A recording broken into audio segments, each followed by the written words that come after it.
Before flight attendant Amy Sweeney was killed on hijacked Flight 11, she picked up an airphone and reported that 4 Middle Eastern-looking men had hijacked the plane.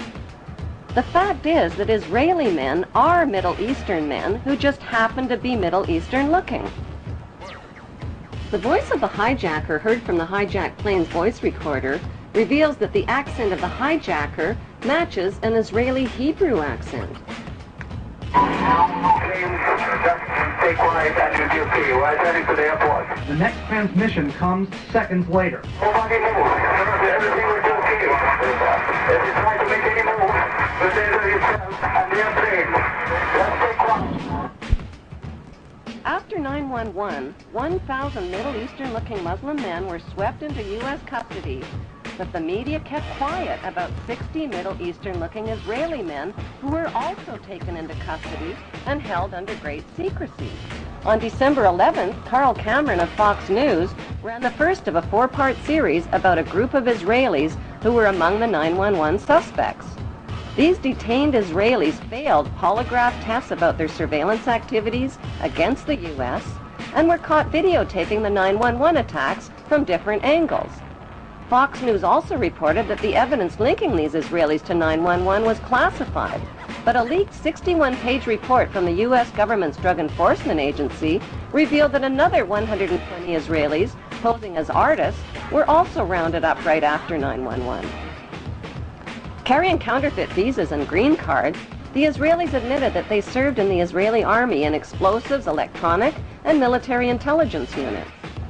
Did Middle Eastern-looking Israelis who were detained as suspects after 9/11 steal the identities of the accused Muslims? The leaked DEA report revealed that Israelis with Israeli military backgrounds had posed as artists and lived on Sheridan Street in Hollywood, Florida, just down the street from Mohammed Atta and 3 other accused Muslims. On August 18th, 1 month before the 9/11 attacks, a New York Times article by reporter Sheila K. Dewan described a group of 4 foreign artists who smuggled their way into the World Trade Center just months before 9/11. The artists occupied studio space free of charge on the 91st floor with 14 other artists and claimed to be writing a book called The Bee Thing. They also claimed that they constructed a temporary balcony on the 91st floor as a prank. Somehow, these so-called artist pranksters escaped the attention of the World Trade Center's heavy security companies. George W. Bush's brother, Marvin Bush, just happened to be the director of Securicom, which provided electronic security for the World Trade Center. By some mysterious coincidence, Marvin Bush's company also provided electronic security for 911's United Airlines and 911's Dulles Airport. So what were 18 foreign artists really doing living free of charge in one of the world's most expensive rental spaces? Many top engineering and demolition experts believe that the Twin Towers were rigged with explosives which caused the buildings to implode vertically in a typical controlled demolition. The reason the collapsing buildings looked like a controlled demolition, say experts, is because they were a controlled demolition. Photos and video recordings confirm that explosions occurred at the base of the 2 towers as well as in Building 7 before they fell. On September 24th, firefighter Louis Caccioli told People Weekly point blank, "We think there were bombs set in the building." That claim was echoed by many witnesses and by firefighters who heard the explosions just before Tower 1, Tower 2, and Building 7 collapsed. The steel-supported Twin Towers were built to withstand the impact of a passenger jetliner, yet the official explanation for their collapse is that the burning jet fuel heated the steel support beams and caused them to buckle. Expert independent investigators insist that it's impossible for jet fuel burning in oxygen to melt steel, and that most of the jet fuel burned up outside the buildings in clearly visible fireballs. After the crashes, the white smoke turned black, indicating cooling temperatures, not rising temperatures as reported. Why did a company called Controlled Demolition quickly haul away, melt down, and dispose of 499,850 pieces of structural steel that could have proved the temperature the steel had reached and the use of explosives? Why did Tower 2 that was hit last fall first, 53 minutes after being struck, whereas Tower 1 fell 1 hour and 28 minutes after being struck? An even bigger mystery is why Building 7, owned by Larry Silverstein, collapsed much later on in the afternoon, even though it had never even been hit. If these 3 World Trade Center buildings were rigged with explosives, when could the explosives have been installed, and who controlled access to the buildings?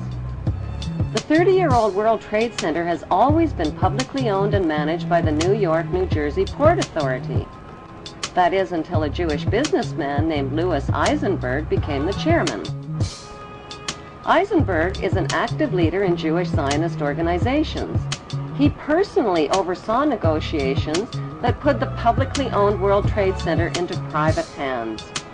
Those private hands belonged to 2 Jewish pro-Zionist billionaires named Larry Silverstein and Frank Lowy, even though their bid was lower than other bids. Lowy served as a commando in the Israeli army, and Silverstein just happens to be the former chairman of the United Jewish Israel Appeal. With Eisenberg's help, they landed the 99-year lease worth $8 billion for half price at $3.5 billion.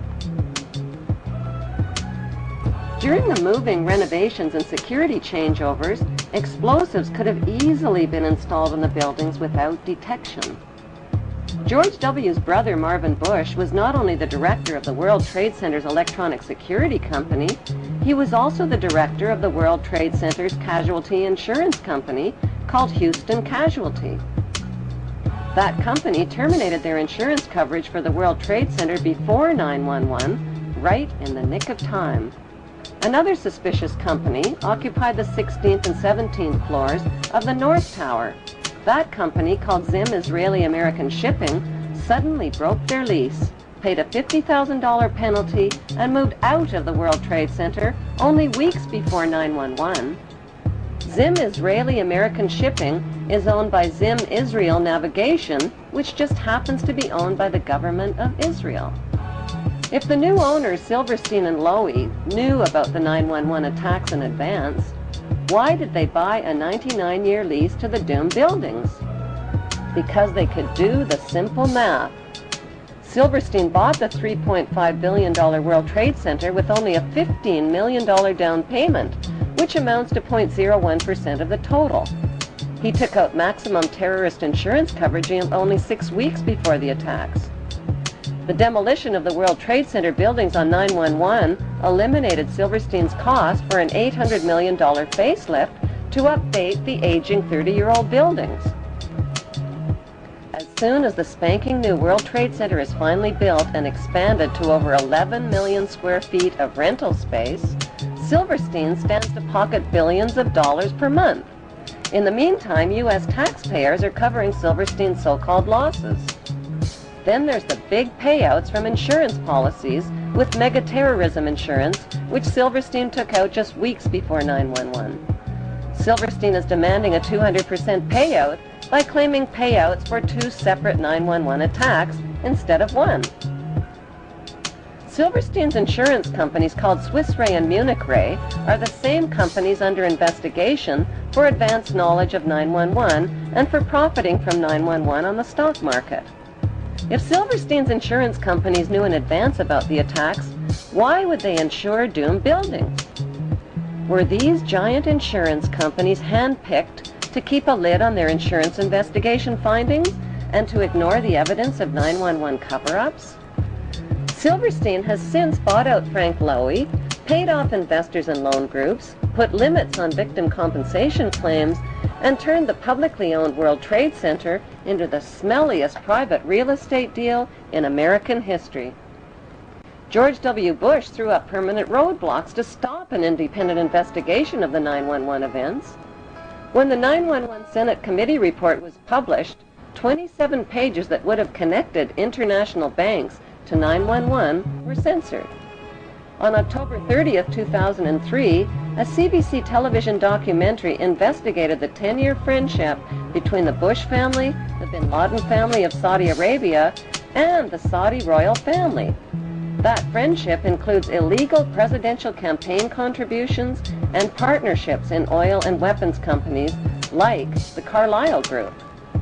Since 9/11, 2,500 relatives of victims filed trillion-dollar lawsuits against 7 international banks, against the Saudi friends of the Bush family, and against the U.S. government for suppression of information. On 9/11, all U.S. flights were canceled, and desperate relatives of 9/11 victims were grounded.